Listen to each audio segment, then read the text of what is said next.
Today, we are just talking about starting customer advocacy programs and sharing our experiences and um, asking questions or seeing how we can improve and all of those lovely things.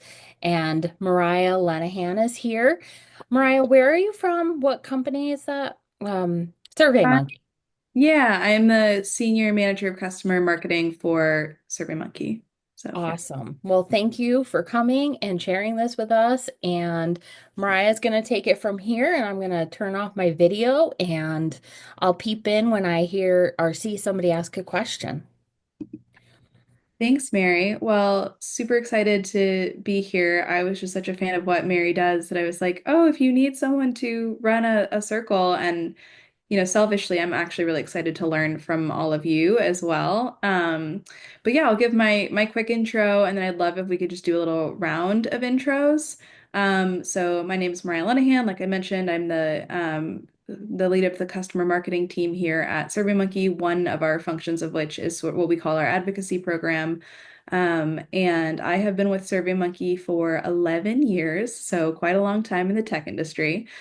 Started for most of that time and more of the CX side of things, did some L&D for our support team, got to work with directly with customers, and eventually transitioned into our marketing department. So I've kind of a non-traditional background, I think, for joining the marketing team, but love working with our customers and really passionate about making sure that they have the best possible experience. So felt very natural moving into kind of the advocacy and customer marketing space. So yeah, I'd love to just hear from everyone else. What's your name? Tell me a little bit about your program, your company, how long you've been doing customer advocacy work. Who's I'll go first. next? I can't Oh, go really ahead, Danielle. see. Oh, Yeah. me. Okay. Whoever's Uh, bravest. Start. okay, great. So I'm Danielle Beacon, most recently at SAP in global customer marketing for cloud, looking at the full customer life cycle, everything from onboarding, adoption through growth, extension, advocacy, loyalty. I was at SAP for about 14 years in customer marketing, and then prior to that, Oracle and success factors in all different kinds of marketing. So really looking forward to learning more and engaging around customer advocacy programs. Thanks, Danielle. Christine, I see you're off mute. Do you want to I'm go off next? mute. Yeah, Danielle, we probably crossed paths before because I was at Oracle and was a direct competitor of SAP and SuccessFactors for a long time. Yes, your name and face look very familiar. So I come at this from customer education and a long time in the HRIS space and customer education, and picked up working with the guys at Thought Industries as their director of customer marketing for a couple of years before I went out on my own about a year ago. And now I consult with organizations mostly on how to leverage AI in their practice in customer ed, customer marketing, and a couple of other little niche areas. Very cool. Kara, go. Popcorn. Kara, so I think we might have actually worked at SurveyMonkey at the same time. So I actually worked at SurveyMonkey March 2020 until like August 2021, but I was in sales, not customer marketing. But so I was actually working in sales and realized I wanted to transition into customer marketing. So I went from SurveyMonkey to Gainsight and then stayed at Gainsight for a little bit and then worked at a startup that was very crazy and tried to build their advocacy program. And then right now I'm actually at HackerOne and I've been there for like a year or so. And we have like no official advocacy program. I really, really want to start one. So I'm currently in the process of building up the use case for be starting an advocacy program because right now it's like super ad hoc. I have like an advocacy dashboard and stuff, but there's no like official program for our customers or anything like that. So trying to see like what would be best for HackerOne because we have a very interesting use case that I have not experienced at any other company. That's very cool. And yeah, I'm sure we know a lot of the same people, Kira, then because I work pretty closely with the sales folks as well. So that's awesome to learn about that connection. Yeah, And I was like, I might remember you, but it's been like 4 years, so we probably crossed paths at some point. yeah, what role were you in in the sales work? Just out of curiosity. Yeah, so I was an SDR and then I was a BDR and I worked for like, is it the MRX product? They probably changed the name by now, but it was like the market research project. So I was selling that Very at the cool. time. So if you did like the Just Egg case study, I used that one a lot during my time as a BDR. Yes, yes, I am familiar. I was not on the team at that point, the customer marketing team, but I am familiar with that case study. So very Cool. cool. Nice to meet you. Nice to meet Uh, you too. Justine, do you want to hop on and tell us a little bit about yourself and your program? Sorry, did you say Justine or Christine? Justine. Oh, okay. Hey, I'm Justine. I met a lot of you guys before. I'm at Juniper Square. I've been here for 2 years. I'm the sole customer marketing person in Juniper Square. I report to demand gen, so a lot of my focus is on expansion campaigns, but I also run our advocacy campaigns. And right now it's just ad hoc campaigns. We're doing a referral program, reference program, and I would like to build a holistic advocacy program, but since it's only like 30% of my time, I want to see how I can do it the most scalable way. Cool. Yeah, what I'm hearing here from all of these different experiences and tenures in different companies, something that I've observed kind of in the customer marketing and advocacy space is like there isn't one, I think, central definition of what a advocacy program constitutes, whether that be more like sales references or review site generation or expansion or customer education. Like a lot of that can be all together as customer marketing or customer advocacy, which is something I love because there's a lot of opportunity and a lot of really cool ways to influence your business and your company. But one thing that we will can kind of keep in mind as we're discussing is like, what specific challenge and something that you're trying to face and what you're hoping to get out of it. Because I think if we say as general as starting a customer advocacy program, that could be a million different things. So, okay, great to learn all about all of you. I'll move on to the next slide. I'm sure those of you like Christine or Danielle who have been in the space for a little bit longer are very, very familiar with the concept of a maturity model. But I was thinking it could be a fun, just like level setting as we get into our discussions to just like, you don't have to fill anything out. It's just sort of like a mental exercise. But to go over a maturity model together and just sort of discuss like where you feel like your program is. This is a tool that we have used internally, so I just took it from some other work slides. But um, uh, this type of maturity model is a tool that assesses the development and performance of a team or organization. It can be used to evaluate current performance levels and to set goals and pace for future growth. And so the components that we'll kind of talk through will be your team, like do you have the right skill sets? Do you have the full capacity of the team? Your strategy, how well you feel like your, KPIs are set, your North Star, your goals, execution, how fast you're able to be working, where there's areas of operational efficiency, platform and technology. Do you have the right technology to be able to manage advocates in your program, and what kind of data analytics you have? And so those are the kind of the focus areas. But then we will kind of just have you each evaluate like where you think you are. Are you behind, developing, mature, or really feel like your program is leading? In which case, I want to have a one-on-one and talk to you much more. Mhm. Um, so with that, I figured we just kind of talk through it. Maybe we can each go through and say where you feel you are for your team, behind, developing, mature, and leading, and then we'll work through the rest of the model. And if you want this, I can share the deck out. So if you feel like this is an interesting exercise and you want to fill in more details on your own time, if it's helpful, I'm happy to share. So, Danielle, I might call on you first. Where would you say you are on the team front? Do you feel like you're fully resourced? Do you feel like you have the expertise and the skill set on your team to fulfill your goals and advocacy? Would love to hear a little bit more. Yeah, so for SAP, there's so many overlapping areas with different products and, groups that are doing advocacy. So I would say leading in some areas and developing in others. It's also hard because some of the customers overlap as well, like using multiple products. So they're being pulled in different directions for different advocacy needs. Particularly, I guess where I would like to see more development is the advocacy programs that are in the community. So, like our champions and our mentors area, that's where I'd like to kind of see more growth and opportunity, whether it's through kind of being able to recognize them or get more breadth from what they're providing, and it's their stories, testimonials. Are there better ways that we could be recognizing and rewarding them? Is there I created something called Peer Match, which connects like references together or customers together to share ideas and insights. Yeah, but I feel like there's got to be more there that we could be doing. So I would say that part of it's developing. Nice. And also thanks to everyone who's joined. I think I just expanded my Zoom view and saw we have a few more folks join the call since we started. We're going through this exercise if you just joined. But if you haven't spoken yet, if you want to give your name and a quick intro as well.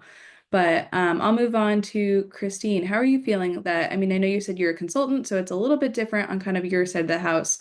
But do you feel like you're looking into expanding kind of the team you work with, or I'm sure you're very well connected in the community. Most of the places that I'm talking to are in the behind or developing area in team because they're usually a team of one and they really would like to be at least double, if not triple, the size that they are to be able to handle all of the work that they do in addition to what we do with advocacy. So that's part of it. But most of what I'm seeing is behind and developing in the team area.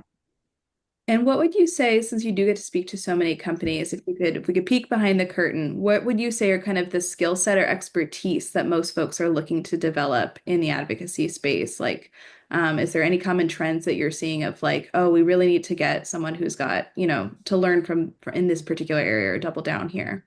We're seeing a lot. I am seeing a lot more of activity around cross sells and upsells in the last year than previously.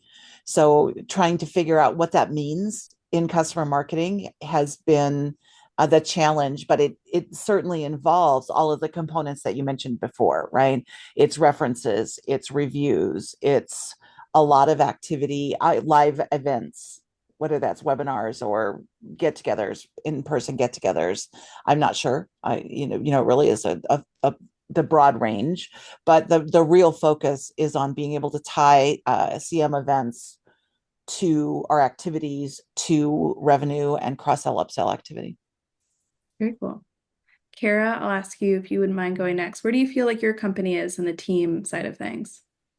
Yeah, so I am a team of one. So I feel like I am constantly behind and scattering to make sure everything is complete.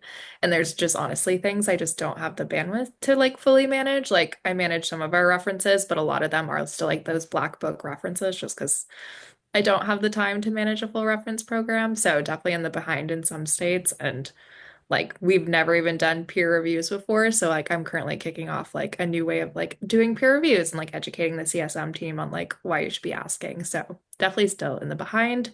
And then also like still in the developing. Our case study process was like an 11th month process. So as you can imagine, like way too long for a case study. So definitely like developing like new strategies and stuff to make it a lot easier to have those like more often because I'm right now I have one that is under 2 months and I'm very proud of it going from 11 months to 2 months. So like really developing like new strategies to make things a lot easier for our customers. And then probably not anything immature in leading, unfortunately, still kind of like growing and developing a lot of things. Yeah, which is totally fair. And I think many of us will relate to the experience of being a team of one or, maybe in part of a larger team, but specifically with the advocacy focus area really being that just a team of one. So, Yeah. Justine, what about you? How are you feeling with your team? Do you feel like you have the right resources? Where would you put yourself on the model? I echo a lot of the same sentiments that was shared already. So again, I'm a team of one, so I feel very behind um, for the team. For strategy, for each program strategy, like, for references, I feel like that's a little bit more mature. So like developing slash mature referrals, we're just developing it. Customer case studies, that's a little bit more mature. But for a holistic advocacy program, we're way behind. We don't have any strategic initiatives around building out a whole program. So that's something I really want to do in the future. Erica, I see you've joined the call. Do you want to share?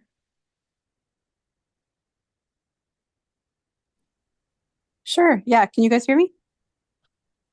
Yes. Okay, perfect. Sorry, I'm using a new app on my phone, so don't usually use Zoom, so gotta try these things out. Um, yeah, I would definitely say similar to everyone who's spoken so far, in either the behind or developing stage for most of these. I'm a team of one as well. Not one in customer marketing, but our whole marketing team has a lot of people in other areas, but for customer marketing, it's just me. Nice. Thanks for sharing. Is it Aylin or Island? Do you want to share? Hi, yes, it's Eileen. Eileen. Yeah, same story as everyone else. Well, actually, I'm a team of two. I was the second customer marketing hire, but we're looking to develop these programs a lot. So I would say behind or behind really, is where we fall. We're really in a learning phase right now. And so I joined the call because I wanted to learn more about like other people's techniques and any tips that I could learn because yeah, we're kind of laying the foundation. Thanks for sharing. Jennifer, how about your team? What are you feeling like you are in kind of the maturity matrix?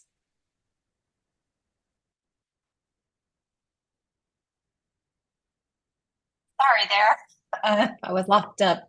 I'm actually not working right now, but thinking about this. I've been with a couple organizations that kind of went backwards. They were very corporate and maybe evolving the program, and then due to restructuring or new privacy concerns or whatever, they maybe have gone backwards. So, but like everybody else, it's kind of a mishmash because not every organization is doing all the same activities and they have different levels of maturity and levels of support for all aspects of the program. But what I hadn't heard anyone say yet specifically was, organizational change kind of taking them backwards. So I've seen that in a few instances, which is disappointing.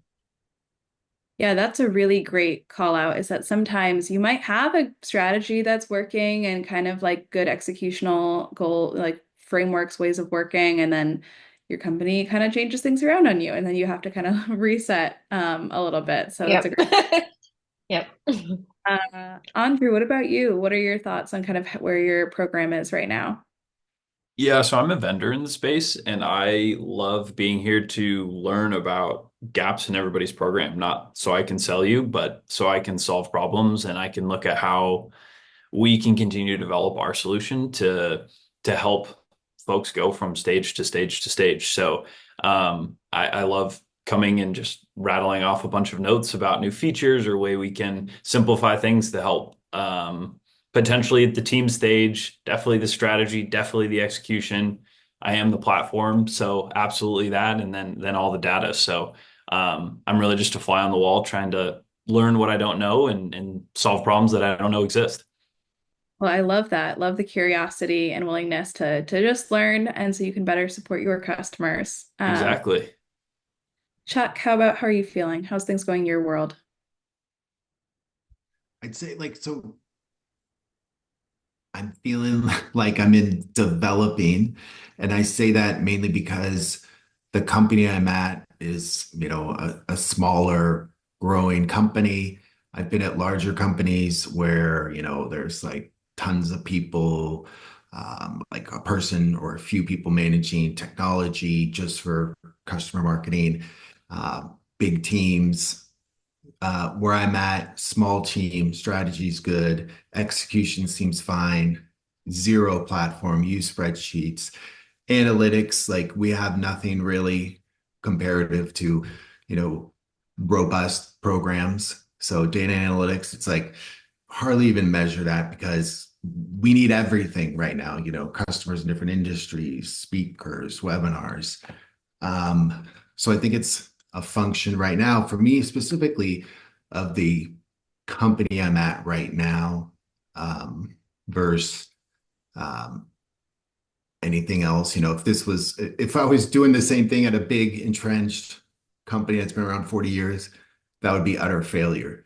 But the way it is here at this company I'm at, it's going pretty well. That's great to hear. I'm sure everyone is a little a little jealous, but good to hear that things are generally going pretty smooth over there. Elise, I'll have you close us out. As you guys probably noticed, we switched kind of from just the team to maybe doing a little bit more of an overall eval. So where do you feel like you are in the maturity model? Is there any kind of point in particular you feel like, ooh, this is area we're really behind or developing, or here where we're actually doing really well, that you want to share with us? Sure. Yeah. Hi. So I joined a little bit late. I was on a call that ran over. But I am hoping to join more of these. So we're kind of just building out our customer marketing um function. So I run our social media. So that's kind of why I jumped in to get involved because obviously having customers post on social is awesome. We don't have that yet. And we don't have any platforms in place right now either to formalize what we're doing with customer marketing. So I feel like we're probably behind for the stage of company that we are for how much we are not focused on customer marketing yet. At previous companies where I've been, that were bigger, there were whole teams for customer advocacy, and here we're just kind of trying to figure out who to have own it. Yeah, and that's totally fair. And I think the way I like to think about these models is behind is more of a like figuring out where you're starting and where your room to grow is, and where Mhm. maybe you need to spend like the most attention right up front. So I think this is a good exercise to kind of review these each in depth. But what I really wanted to get everyone thinking about is where are the challenges? Where are my like top priorities? Where do we feel like, okay, we're doing all right in this area, but maybe need a little bit of help in this one. And that's where I really want, oops, sorry. That's where I really want to transition off of the slides and just start a conversation with the group here. As now you've had a little bit of time to think about your program and how you would put it in this framework. What's your number one challenge that you're like, if I could ask other people who are maybe struggling with the same thing, maybe have lots of experience with a few of us on the call, what would you say is something you're like, I want the group brain to kind of help me weigh in on here with my customer advocacy program?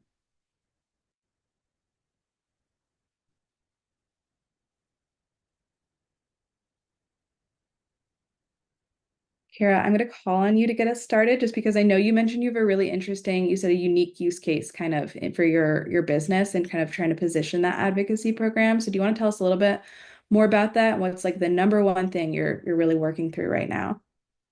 Yeah, so the unique use case is actually like we don't really have reference requests. So I think like all of my previous organizations, probably spent like 50% of my time on reference requests. So trying to figure out like how to build an advocacy program and kind of like not including reference requests or including them kind of like very like ad hoc. So, but my biggest problem that maybe I can bring to this group is like since we don't have a formal advocacy program, no one follows any type of like advocacy process. So like I have people that I will see will just go into Salesforce, find a customer they really want to talk to and just like cold outreach to the customer. So right now I'm really trying to create that like education company wide on like, yes, I know you want to talk to this customer, but you still have to like follow the process. And like I have an Asana form and the only people that actually use it are those reps that need those sales reference requests that I can fulfill. So like just kind of creating more like company-wide enablement around like product marketing, for example, like reaching out to customers and asking for feedback and following the process. Because I've done like a few like internal enablements and they don't really seem to be working. That's interesting because it's less about the process and a little bit more about like getting people on board and getting that buy-in and making sure they Yeah. understand the value. Anyone have experience with that and tips for Kara on how she can get that like, okay, same page, we're gonna do the same things and understand why we can't just go off, hurt like into the different directions of just contacting whichever customer. This is something that I constantly see in the customer marketing community is like, even what I've heard today on the call is we're all a team of one or two. And so to get buy-in from something is something that we really have to fight for at companies. And so it's, you did the enablement session, internal enablement, which is great, but I think it's about making your voice just heard far and wide. So attending team meetings, maybe even incentivizing the process. I'm not sure if you have like budget for that, but incentivizing the process is something that I've heard as advice and just pumping them up. Like get buy-in from the team leads, right? The managers, and have them communicate out to their teams as well. Like it takes repetition, unfortunately, right? Like the average amount of touch points to get someone to actually take action is 3 touch points. So just like repeating it, incentivizing it, and just getting buy-in from leaders, I think that would might help. Yeah, and I can do that because I did have someone recently just follow the process for like a webinar speaker and they did actually reach out. So that's a good idea. Like we have like we call it like our high five channel. It's kind of like a channel to like give someone like I know Mariah, you use Bonusly. It's very similar to that without like the little points and stuff, but it's just like a channel to show like, oh, someone like helped you out in your position. Yeah, and even use them as an example too to inspire others, like, right? Call them out in your next team meeting, like props to, so and so for following the process. And then if you can reward them somehow. I think I don't think it's people not wanting to follow the process. Maybe it's just people just don't know about it. Yeah, and that's like another thing too. Like, yes, you can do internal enablement, but like, do people really show up and pay attention to those calls? Because I know like Right. if you're on a call, like our internal enablement, it's our whole company. So like there's so many people on those calls and like there's different topics too. So you might have like literally been making breakfast during this call because it's not something you have to pay like fully attention to. Right, right, yeah. And also the team that we work most with, right, is customer success teams. And in my experience, they've been tied to a quota, right? So they're just focused on they're laser focused on how do I meet my number. They're not really so much focused on process. So it's just, yeah, it's just about making it known and incentivizing it. Yeah. Thank you so much, Aylin. I love it when somebody new shares some of their experience like that. Um, I was going to share as well. Kara, you might have already heard some of this before, but my experience comes from community, which 10 years ago was a new department. It was something new in the B2B SaaS space, and it took a lot of internal enablement to get that breakthrough. One of the best calls I ever had was with a sales enablement person who basically taught me what this enablement was and how important it was to put together that enablement for whatever you're working on. For me in the past, it was community and then customer marketing and advocacy initiatives. And what I've learned is to one, like build a roadmap of who I'm going to work with and how I'm going to work with them and really understand what their goals are and how I can align their goals with my programs. And then like say, okay, I'm going to work with sales, I'm going to work with customer success, I'm going to work with education, and then and interview them and ask like, who what do you think about this program? How would it work best for you? What are your processes? Especially with sales, you don't want to come in and try to change their processes. You want to make it as simple for them to know how to do it, remember it, and put it into action as possible. So I've done silly things where I'll make a bit.ly link so that it's easy for them to remember, like, because you can customize the end of those, and be like, this is where our database is of the best content assets that we have. But it does, like Aylin says, think about it as like if you're trying to teach your kids, you've got to tell them over and over the same things because one, they forget, two, they have different focuses. They have different things that they need to work on or to do or goals. My kids want to go jump on the trampoline. If I can make my work align with that, then it makes sense. They're easier to go along with it. Maybe that's too out there for an example, but really it's reminding them, keeping it simple. And if they ask you in sale, like in Slack, hey, I need a customer for XYZ, be like, this is the process we use. Could you go ahead and use that this time so I can keep track? And they'll resonate with that. They'll be like, oh, okay, so you're trying to keep track so you can give us metrics and tell us what we can do better in our job at the end of the day. So, trying to just align those goals, I think, is a big part. Keeping the enablement ongoing.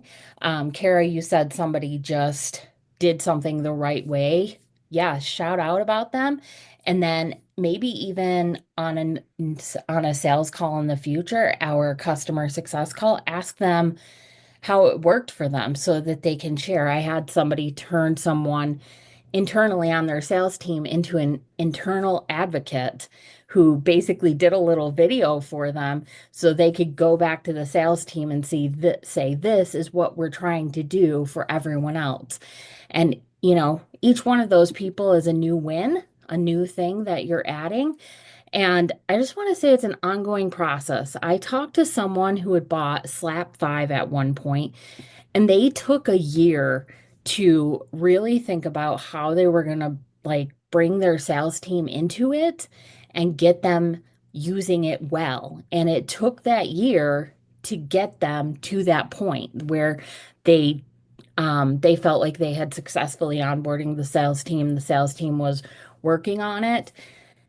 I thought that was a little bit long, that we don't really have that amount of time to do that with our companies. If we're going to spend, $60,000 on a piece of software, I better be showing something from that very quickly.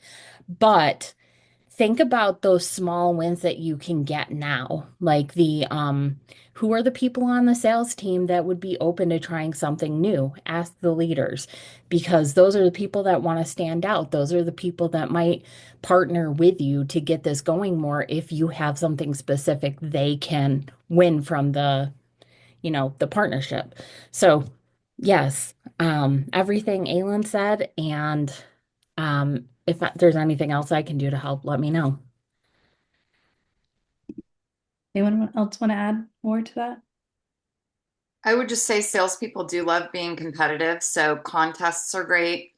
And I also think being able to articulate the value with some sort of data, there's tons of data out there around, the value that customers bring long term to just as far as retention or being able to kind of amplify their stories, goes a long way. And a big majority of revenue comes from existing customers. So I think also like helping those customers see the value. I think they end up seeing the value a lot through the advocacy programs they do or creating a case study. They end up realizing through that process, like, wow, this is, what we are getting from the product is maybe more than I thought, or that story kind of develops further. And then they can kind of go back to the business and say, look at the value that we're getting from this, which helps with renewals and everything like that. So I think just anything you can do to bring value back to the leads or the executives from the different teams within inside your own organization so that that can kind of filter down and they've got that key message to be kind of encouraging everyone to be helping with, anything customer related is really, really good. Who else has tips for Kara on how to enable and get that buy-in for your existing teams on a process that, they have not necessarily been following, but you would like them to?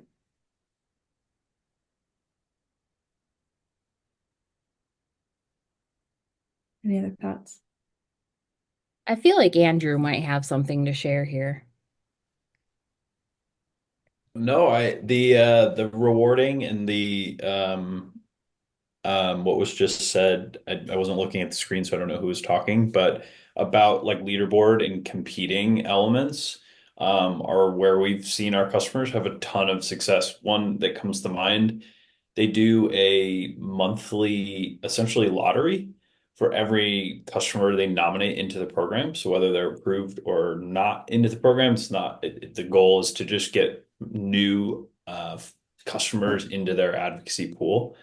So for every nomination they get more lottery tickets, and then at the end of the month they have like I don't know what the reward is. I don't know if it's like $1,000 or 500, but basically it just increases your chance of winning. So everybody who submits one has a chance of winning. But it's a really easy way to get people to be driven to do something, because then you also have a leaderboard to show who's done the most. You're shouting people out when they win, so it's very public that everyone at the company knows this is going on. It's not just limited to CSMs. Anybody who's in Salesforce can nominate customers, so it really provides those kind of cross-departmental ideas as well. Um, but going back to kind of the original question, getting buy-in for new processes. Mary, you said it, talking with people in enablement. We talk about it all the time. I have guides coming out of my ears. I can send you videos. I have so much enablement documentation, but if it doesn't align with what a seller is used to seeing, they won't review it. They won't look at it because it's not in quote unquote their language or their format, or it's not familiar.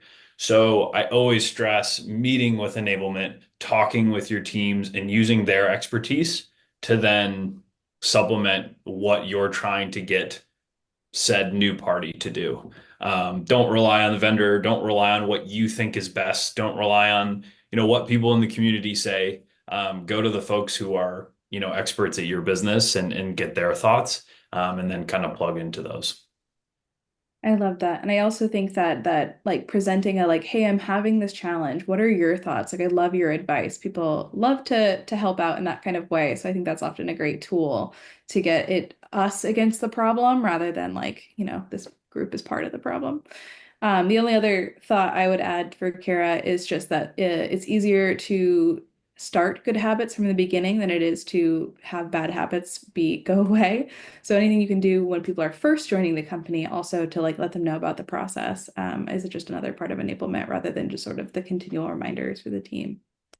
That's really good too. Yeah, thanks. Really great thoughts here from everyone. I'd love to know another challenge that people are facing. Like, who's wants to share something that, like, if you could have our hive mind of great thoughts here to share to help you kind of work through it. What is the challenge that you're facing at your company that you would like someone else to weigh in on? Oh, Stephen, please. Yeah, thanks for raising your hand. No trouble. Thanks. Sorry, I don't know the protocols. It's my first time joining the call today, but I've been really wanting to get here, and I'm thrilled to be here today. um, so one of our challenges with advocacy is how do we motivate customers at multiple levels? So we need various advocacy efforts, from just simple Gartner reviews or larger Hey, speaking Steven, engagements. Yes. I can't hear you very well. Is it just me or can everybody hear well? Sound is, I can hear it. It is a little on the quieter side. If there's any way to Okay. boost it. 1 second.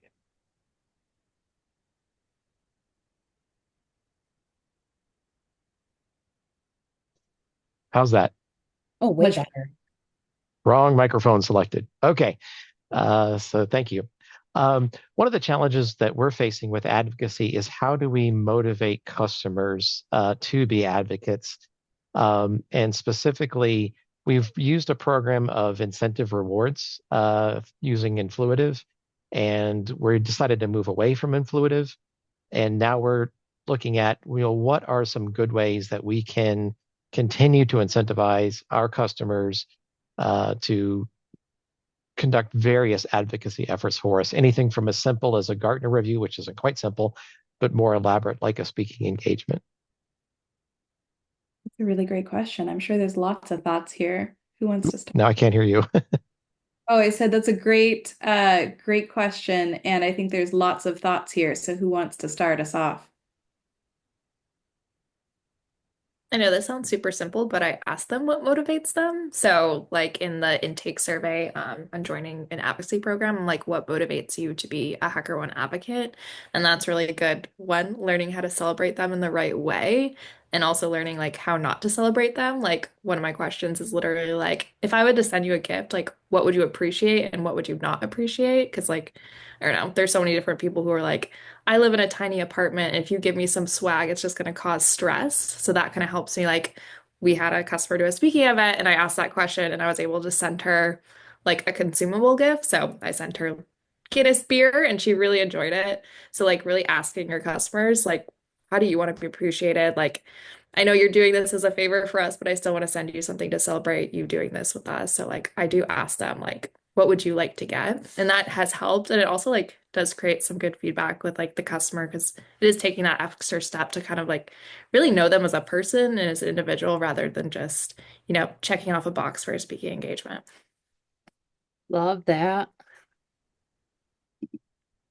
Yeah, that's a great call out, Kara, and definitely something I'm like taking notes for myself because we have more of a checkbox style approach, but I love the like open, like tell me about what you care about. Other thoughts for Stephen? How are you motivating your customers to want to participate in, especially with the various degrees of complexity, which I think is a really interesting part of that question of something simple like leaving a review, all the way up to performing kind of these more complex, more time requiring activities with us.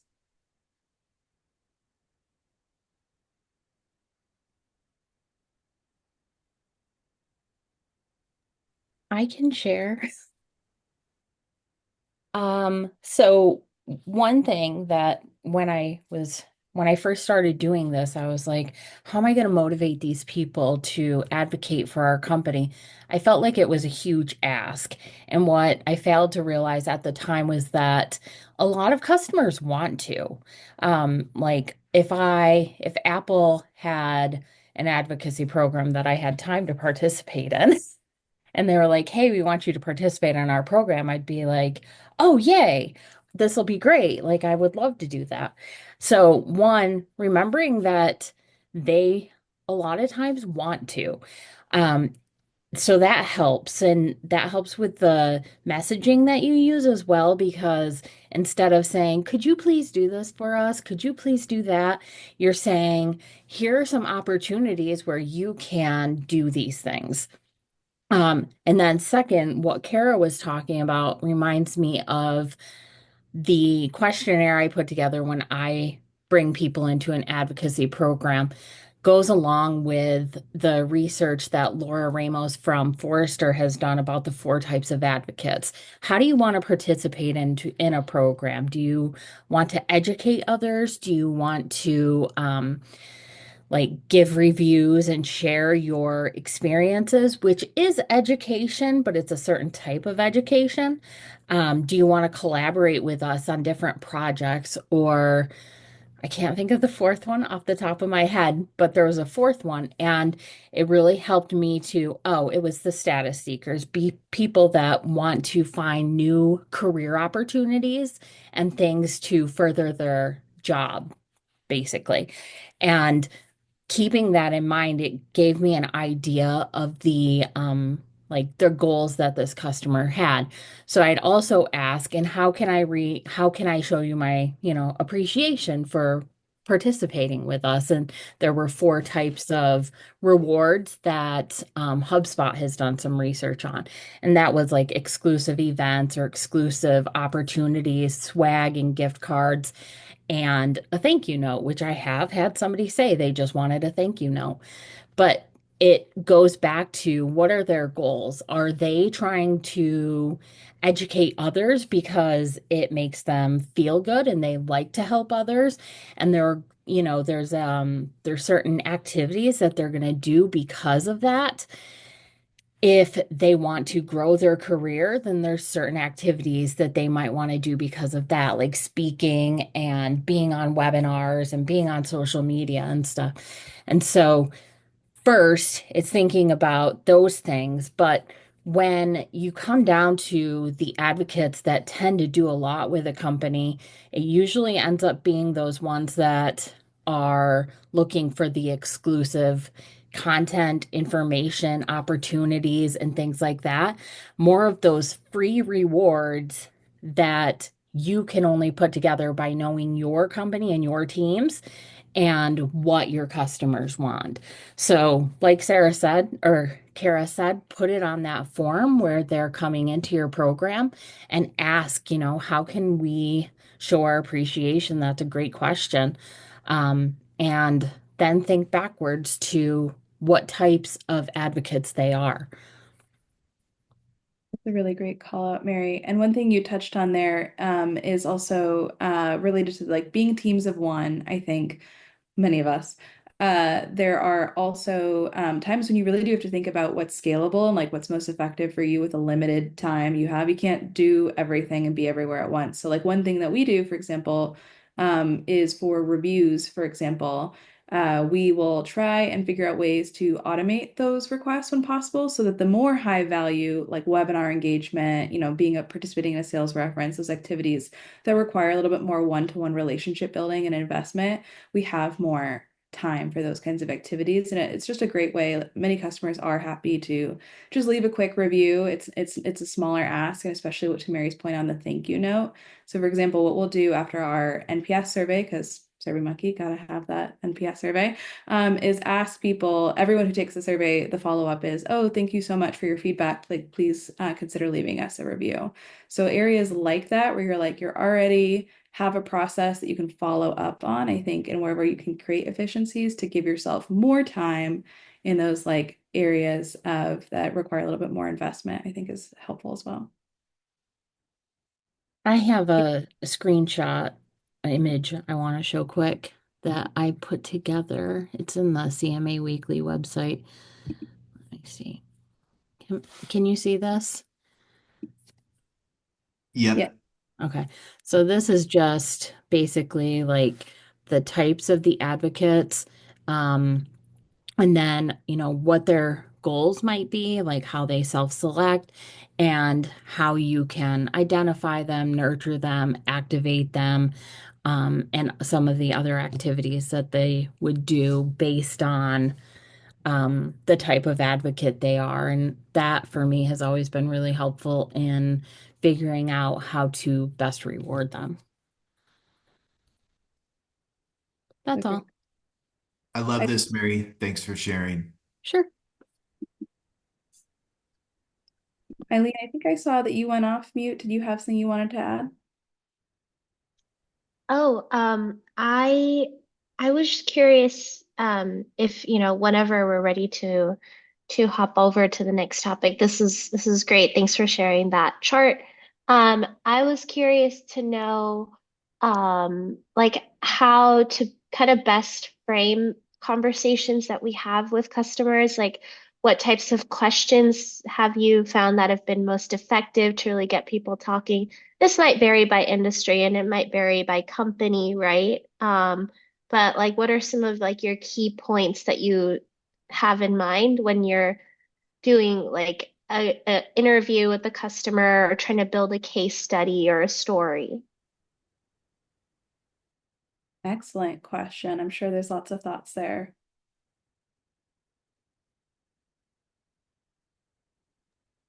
I know for us, it often starts out with what are we trying to get? And one of the challenges that we have in trying to get customers to share their stories with isn't so much to get them to talk about their experience, but more for them to give us metrics on the specifics.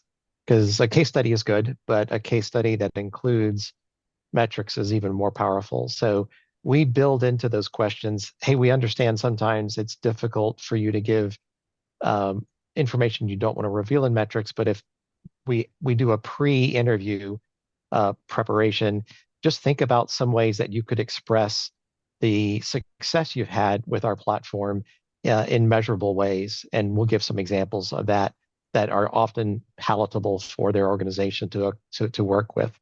So that's a little more specific than I think you're asking for, but it's really important for us to extract metrics. So that's one of the things we always lead with.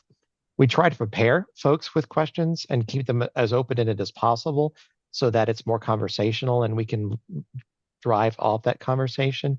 And we have questions, that are just very general. What have you found has been a difference that this platform has made in your organization? And then we take it from there. And we find it's very beneficial for our product marketers to conduct the interviews as the experts. They're very closely aligned with our product management team. So they're very closely aligned with what's new, what's coming, and the details of the product. So they're able to dive deep into the use.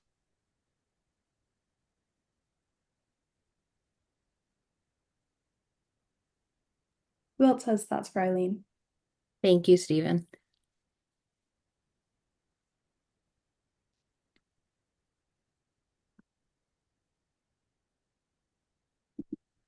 One thing that we've started experimenting with a little bit as well, to add to Stephen's point, is in the surveys that we send, if there are things that we can have closed-ended questions, like did you get this result or that result?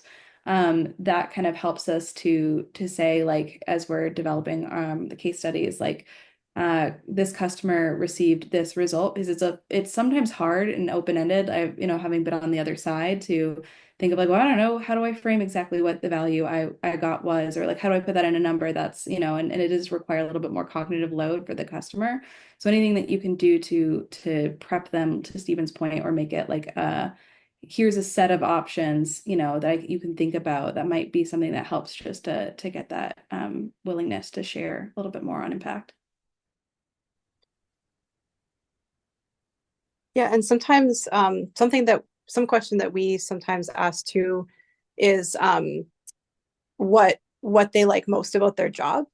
Sometimes that can be a good question to kind of find out kind of personal values, professional values, and sometimes that can just be helpful in adding into the case study too. But definitely I agree with all of the metrics and outcomes you can gather is always a good thing.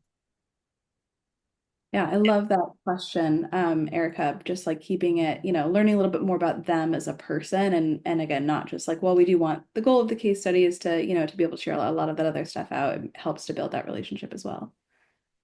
Yeah, and sometimes that can spark other like questions or like the conversation um, into other areas. So it can kind of help just setting the tone.